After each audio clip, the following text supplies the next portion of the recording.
वह गीता के श्लोक सुनाने जा रहा हूँ। श्लोक संख्या 13.22। पुरुषे प्रकृतिस्थो हि मुंडकते प्रकृति जान गुणान कारणम गुण संगोस्ते सदसद्योनि जन्मसु। अनुवाद। इस प्रकार जीव प्रकृति के तीनों गुणों को भोग करता हुआ उस प्रकृति में जीवन बिताता है। यह उस प्रकृति के साथ उसकी संगति के कारण है। इस प्रकार उसे उत्तम तथा अधम योनियां मिलती रहती हैं। श्लोक संख्या 13.23। उपदृष्टनुमंता च भर्ता भोक्ता महेश्वरा परमात्मेति चापयुक्तो देहेऽस्मिन् पुरुषो परा। अनुवाद।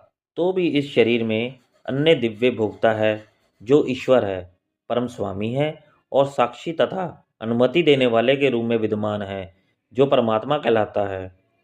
श्लोक संख्या 14.26।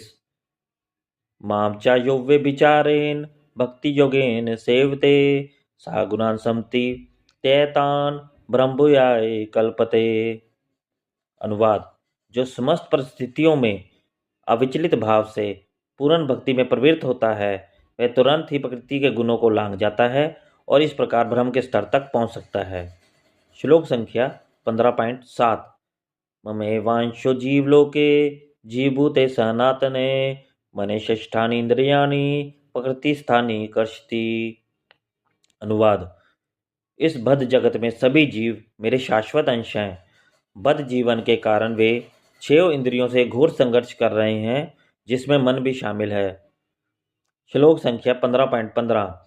सर्वस्य चाहम हृदि सन्निविष्टो मते स्मृति ज्ञानम पौनम च वेदैश्च सर्वैरमे वेद्यो वेदांत कृद्वेद विवेद विदेव चाहम। अनुवाद। मैं सभी जीव के हृदय में आसीन हूँ, मुझसे ही स्मृति ज्ञान और विस्मृति होती है। मैं ही वेदों द्वारा जानने योग्य हूँ।